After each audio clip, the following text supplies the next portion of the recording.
Thanks for visiting the patient and the weather today. I'm meteorologist Al Peterlin, and this is a weather report. We do keep additional graphics at tpatw.com. We also maintain a storefront on Amazon.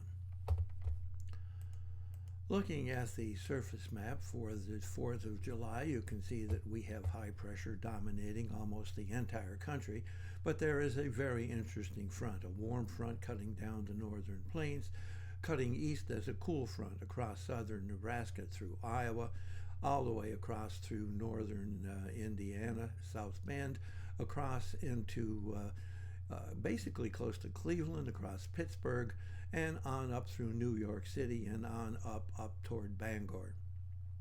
Notice a whole bunch of unsettled weather from the central plains across into the Ohio Valley, the upper lake areas, and the middle Atlantic states. And of course, we'll keep those showers over Florida. Looking at our vitality index, which is a measure of all of the changing elements of the weather across for the 4th of July, and you'll note we have some unsettled weather here still in the Four Corners, and that means still an elevated fire risk, but here's the hope. Looks as if a monsoon flow of moisture, at least, is trying to work its way up through Arizona toward eastern Colorado. That portends some increase in dew point temperature, at least hopefully.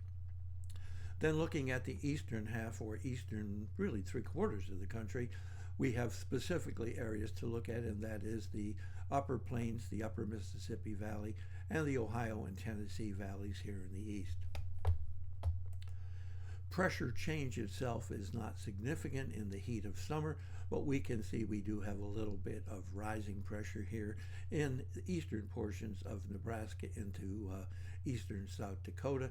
We have a little bit of falling pressure across Wisconsin. Temperature change, and remember, this is temperature change. Those boiling temperatures remain in place across the eastern 2/3 of the country, and we have lots of caveats about be careful. The wet bulb globe is very difficult for those working outside, but it's the nighttime temperatures, the high humidity, that will be especially difficult for the elderly and those suffering, and that is especially from day 1 to 2, 2 to 3, 3 to 4. So the weekend itself will be especially stressful.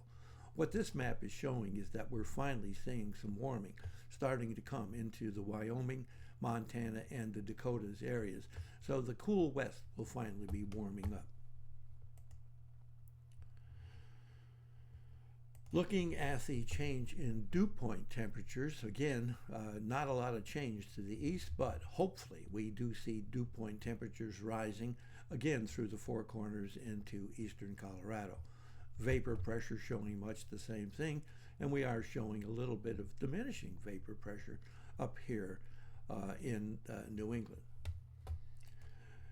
Of course, the instability, the lifted index, those are the showers, the thunder showers, the boomers, and it does look like the 4th will have a lot of the natural fireworks, especially across the upper Mississippi, the upper plains, but very much here across the Ohio and Tennessee Valley, and excuse me, really extending off to the east, and then of course down Florida. Looking at the change in oxygen availability, you can see we do have a migraine risk here across eastern New Mexico up into eastern Colorado. A more significant area of migraine stress across eastern Nebraska, into eastern South Dakota and portions of Iowa, and up and across Minnesota itself. We also have another area of migraine stress here in southern Illinois and touching just western Kentucky, but a narrow band across central Indiana into northwestern Ohio and up to the easternmost sections of Michigan. A more significant area of migraine stress here in central and eastern Virginia and across Maryland. And then, of course, we have a migraine risk across New York all the way up through New England. Migraine risk here in northern Florida. The asthma and arthritis risk, pretty significant up here in the northern plains, especially South Dakota, up into North Dakota, and portions of Montana. But we get very significant asthma and arthritis across Iowa, northern Illinois, and southern Wisconsin.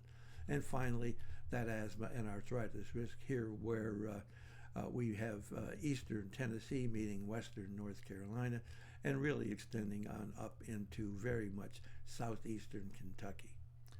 Thanks for visiting The Patient and the Weather.